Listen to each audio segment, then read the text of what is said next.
జరుగుతున్నటువంటి విగ్రహావిష్కరణ కార్యక్రమాన్ని ఆయా పార్టీలు వాళ్ళ సొంత ఎజెండాను ఈ విగ్రహం చుట్టూ ఈ తల్లి విగ్రహం చుట్టూ రాజకీయాన్ని చేస్తున్నటువంటి పరిస్థితి మనం చూస్తూ ఉన్నాం.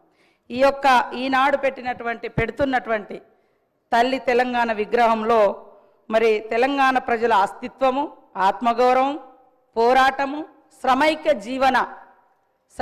జీవన మరి రూపము, ఆశీర్వాదం, తల్లి యొక్క బ్లెస్సింగ్స్ ఇవన్నీ కలగలిసినటువంటి నిండు రూపము తెలంగాణ తల్లి రూపము ఈరోజు మనం ఆవిష్కరించుకోవడం కూడా చాలా సంతోషం అధ్యక్ష. ఇందాక బీజేపీ వాళ్ళు కానీ బయట బీఆర్ఎస్ వాళ్ళు కానీ మాట్లాడుతున్నది తెలంగాణ తల్లి విగ్రహాన్ని మారుస్తున్నారని. అయ్యా, ఇప్పటి వరకు అధికారికంగా 10 సంవత్సరాల కాలం నుంచి మరి ఎక్కడైనా అధికారికంగా తెలంగాణ తల్లి విగ్రహాన్ని ఆవిష్కరింపచేసిర్రా? కేవలం వాళ్ళ పార్టీ రూపాలు, వాళ్ళ జెండా రూపము, మరి కేటీఆర్ చెల్లికి దేవతా విగ్రహ రూపాన్ని ఇచ్చుకుంటే ఎట్లా ఉంటుందో ఆ రకమైనటువంటి విగ్రహాలను వాళ్ళు పెట్టుకొని దాన్ని తెలంగాణ తల్లిగా వాళ్ళు ఇన్ని రోజులు ప్రజల మీద రుద్దిండ్రు. కానీ ఈరోజు మనము పెట్టుకునేది సాటి తల్లులు, చెల్లెలు, అమ్మలు ఎట్లా ఉంటారో తెలంగాణ బిడ్డల యొక్క అస్తిత్వం ఎట్లా ఉంటుంది అనే రూపాన్ని మనం ఈరోజు ఇచ్చుకోవడం జరుగుతూ ఉంది. 10 సంవత్సరాలైనా కూడా వాళ్లకు కనీసం ఒక తల్లి విగ్రహాన్ని ఏర్పాటు చేసుకుందాం అనేటువంటి ఆలోచన రాలేదు. కనీసం మరి నిండు గుండెల నిండా పాడుకునేటువంటి జయ జయ తెలంగాణను ఒక రాష్ట్రీయ గీతంగా ఏర్పాటు చేసుకుందాం అనేటువంటి ఆలోచన వాళ్ళకు రాలేదు. ఈరోజు అవి మనం చేస్తూ ఉంటే మాత్రం అడ్డుకుంటా ఉన్నారు. మనం అన్నట్టుగా, మనం విన్నట్టుగా గుండెల మీద, నెత్తి గుండుల మీద కూడా మా సోదరులు కానీ సోదరిమణులు కానీ అంటే రకరకాలుగా టీజీ అని పెట్టుకుంటే మాత్రం వాళ్ళ పార్టీకి వచ్చే విధంగా బీఆర్ఎస్ పార్టీ వాళ్ళు టీఎస్గా మార్చుకున్నారు. మరి తెలంగాణ ఉద్యమంలో టీజీ అని పెట్టుకున్నది వాళ్ళ అధికారానికి రాగానే వెంటనే టీఎస్గా మార్చుకున్నప్పుడు మా సోదరులు ఎవరు కూడా మరి వాళ్ళే అధికారంలో ఉన్నారు, కేంద్రంలో ఇక్కడ కూడా ఉన్నారు బీజేపీ వాళ్ళు, కనీసం మాట్లాడలేకపోయారు. ఈరోజు ప్రజల ఆకాంక్షను ఆవిష్కరింపజేసే విధంగా జరుగుతున్న దాన్ని మాత్రము రాజకీయం చేస్తున్నారు. ముఖ్యంగా మేము తెలంగాణ కోసమే పుట్టినాం, తెలంగాణ కోసమే చేస్తామని చెప్పినటువంటి ఈనాటి బీఆర్ఎస్ పార్టీ తెలంగాణ పేరుతోటి అధికారంలోకి వచ్చిన తర్వాత ఇక ఈ రాష్ట్రంలో మాకు ఎదురేం లేదు, ఇక మేము దేశమంతా వ్యాపిస్తాం కాబట్టి భారత రాష్ట్ర సమితి అని కూడా తెలంగాణ అనేటువంటి పదాన్ని కూడా వాళ్ళు తొలగించారు. వాళ్ళు ఇవాళ మళ్ళీ తెలంగాణకు వ్యతిరేకం, తెలంగాణ అస్తిత్వానికి వ్యతిరేకం. అయ్యా, వేరే వాళ్ళు పాట రాస్తే మీరు రాష్ట్రీయ గీతంగా మనసు ఒప్పలేదు పెట్టడానికి. కనీసం ఒక్కరోజు కూడా స్కూళ్ళల్లో, బళ్ళల్లో, గుళ్ళల్లో ఎక్కడ కూడా ఆ యొక్క గీతాన్ని మీరు వినడానికి కూడా ఇష్టపడలేదు. ఈరోజు మా అందరికి గర్వంగా కూడా ఉంది. ఎక్కడ వెళ్ళినా కూడా ఫస్ట్ జయ జయ తెలంగాణ అని ఒక దళిత బిడ్డ రాసినటువంటి పాటను మేమందరం కూడా వింటుంటే నిజంగా మనసు పులకరిస్తూ ఉంది. అదేవిధంగా ఇక్కడ చూస్తున్నటువంటి ప్రతిరూపం తల్లి విగ్రహాన్ని కూడా చూస్తుంటే మమ్మల్ని మేము చూసుకున్నట్టుగా, మా అక్క చెల్లెలను చూసుకున్నట్టుగా, మా తల్లులను చూసినట్టుగా మాకు అనిపిస్తూ ఉంది. దాంట్లో ఎలాంటి రాజకీయం లేదు. కాకపోతే ఏంటంటే వాళ్ళకు బీఆర్ఎస్ వాళ్ళకు వాళ్ళ ఇంట్లో ఉండేటువంటి రూపం, నేను ఎప్పుడో 2-3 ఏళ్ల కింద నుంచే మాట్లాడుతున్నా, ఆ విగ్రహ రూపం చూడండి. ఎవరైనా శ్రమైక జీవనం ఉందా? మీరు తెలంగాణ తల్లి విగ్రహం పెట్టండి, కానీ దేవత రూపం ఇచ్చి ఇవాళ కొంతమంది ధనము ధాన్యంతో ఉండొచ్చు, కానీ తెలంగాణ సమాజం అట్లా లేదు. ఇందాక మా సోదరుడు వీరేశం గారు అన్నట్టుగా తెలంగాణ బిడ్డలు మట్టి బిడ్డలే కానీ ఎట్టి బిడ్డలు కాదు, గట్టి బిడ్డలు. ఆ గట్టితనాన్ని, ఆ శ్రామిక తత్వాన్ని, పంటను, అదేవిధంగా కష్టాన్ని కూడా అందులో చూపించినటువంటి మరి ప్రతిరూపంగా మనం చూస్తూ ఉన్నాం. అదేవిధంగా మరి ఇందాక మా సోదరులు కూడా నా పేరు చెప్పడం జరిగింది.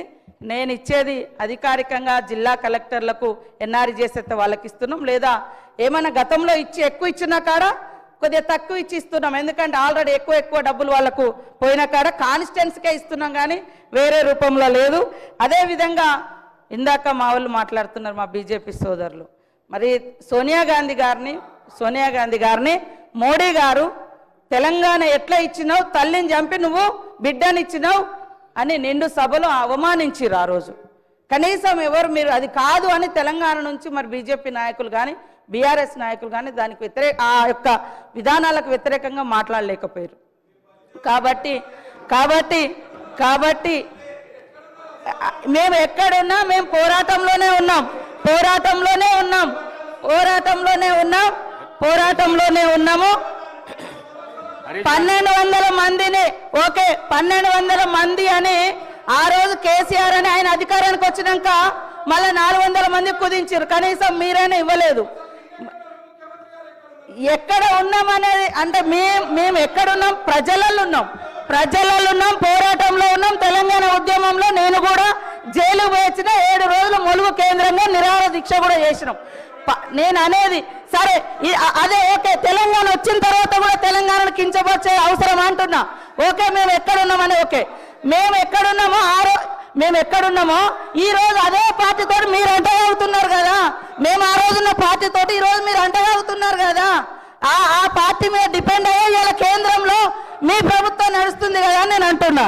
కాబట్టి నేను అనేది ఎస్, ఆ రోజైనా ఈ రోజైనా మా గొంతులు తెలంగాణ ప్రజల కోసం వినిపించినాం. నిండు సభలో సోనియమ్మను పట్టుకొని కాంగ్రెస్ను పట్టుకొని మీరు తల్లిని చంపి తెలంగాణ ఇచ్చింది ఇది కరెక్ట్ కాదన్నప్పుడు ఇవాళ ఏం మాట్లాడుతున్నారు? ఈరోజు ఏం మాట్లాడుతున్నారు? కాబట్టి ఇవాళ రాజకీయాలలో వేరే రకం కేంద్రంలో పార్లమెంట్ వేదికగా మాట్లాడితే మీరు ఎందుకు మాట్లాడలేదు? పార్లమెంట్ వేదికగా 10 ఏళ్లలో జాతీయ గీతం రాకుండా రాష్ట్రీయ గీతం రాకుండా మీరు ఎందుకు మాట్లాడలేదు? కాబట్టి ఇవాళ తెలంగాణ ఇవ్వడాన్ని మీరు వ్యతిరేకించారే. తెలంగాణ ఇవ్వడాన్ని మీ మోడీ గారు వ్యతిరేకించారు. తెలంగాణ ఇవ్వడాన్ని మీ మోడీ గారు వ్యతిరేకించారు. కాబట్టి అధ్యక్ష కాంగ్రెస్ ప్రభుత్వం అధికారంలోకి వచ్చిన నాటి నుండి కాంగ్రెస్ ప్రభుత్వం అంటేనే మహిళల్ని గౌరవించే ప్రభుత్వం. ఇందిరాగాంధీ గారి కాడ నుంచి ఈ రోజు మహిళలకు ఇచ్చేటువంటి సంక్షేమ పథకాలన్నీ కూడా మహిళలను ఏ సమాజం అయితే మహిళ అభివృద్ధి జరుగుతుందో ఆ సమాజం అభివృద్ధి చెందినట్టుగా ఏదైతే మనం కొనబద్ధంగా తీసుకుంటామో ఆ విషయాన్ని మరి డాక్టర్ బిఆర్ అంబేద్కర్ గారు చెప్పిన పద్ధతిలో ఈనాటి గవర్నమెంట్ కూడా మహిళల యొక్క సంక్షేమం కోసం మొదటి నుంచి లాస్ట్ ఇయర్ ఇదే డిసెంబర్ 9th రోజు ఇదే అసెంబ్లీ వేదికగా ఇదే అసెంబ్లీ పక్కన మరి ఉచితంగా బస్సు ప్రయాణాన్ని కూడా మనం మహిళలకు ప్రారంభించిన రోజు అధ్యక్ష.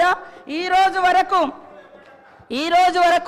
4,000 కోట్ల రూపాయలను ఉచిత బస్సు ప్రయాణానికి మనం ఖర్చు పెట్టడం జరిగింది. ఈ సందర్భంగా 118 కోట్ల మహిళా ప్రయాణాలు జరిగింది. నష్టాలలో ఉన్నటువంటి బస్సును ఆర్టీసీని ఈరోజు లాభాల్లోకి తీసుకొచ్చే ప్రయత్నం చేస్తూ ఉన్నాం. అదేవిధంగా గతంలో కాంగ్రెస్ ఉన్నప్పుడు దేశంలో 450-500 గ్యాస్ ఉంటే బీజేపీ వచ్చిన తర్వాత 1200 పెంచింది. ఇప్పుడు మా సోనియమ్మ గారి యొక్క ఆదేశానుసారం సీఎం రేవంత్ రెడ్డి గారు మా క్యాబినెట్ అంతా కూర్చొని మరి ఏదైతే వాగ్దానం చేసినామో 500కే మేము గ్యాస్ ఇస్తా ఉన్నాం. పేదింటి బిడ్డలకు కూడా గుడిసెలో వెలుగు నింపాలని ఉచితంగా 200 యూనిట్ల కరెంటు కూడా ఇస్తా ఉన్నాం. మీరు 10 ఏళ్లలో రైతులకు రుణమాఫీ చేయలేదు, తీసుకొస్తానన్నటువంటి బ్లాక్ మనీ తీసుకురాలేదు, 2 కోట్ల ఉద్యోగాలు ఇవ్వలేదు. ఇవన్నీ 11 ఏళ్ళైనా మీరు చేయలేదు. 1 ఇయర్లో చేయలేదు అనడం ఎంతవరకు?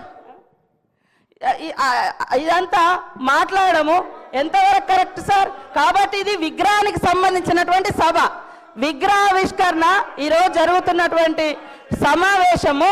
సీఎం రేవంత్ రెడ్డి గారు ఇవాళ విగ్రహావిష్కరణకు సంబంధించినటువంటి ఇన్విటేషను స్టేట్మెంట్ ఇవ్వడం జరిగింది. దాని నుంచి డైవర్ట్ చేసి రాజకీయాలు మాట్లాడుతున్నారు. అందుకనే నేను మాట్లాడాల్సి వచ్చింది. కాబట్టి ఈరోజు మనం ప్రతిష్ఠింప చేసుకునేటువంటి తెలంగాణ తల్లి విగ్రహం ప్రతి ఇంట్లో ఒక ఆడపడుచు విగ్రహం లాగా మాకు కనిపిస్తుంది. కాబట్టి మీ ఇందాక నేను మండలికి పోయినా బీజేపీ సభ్యులు 100% సపోర్ట్ చేశారు.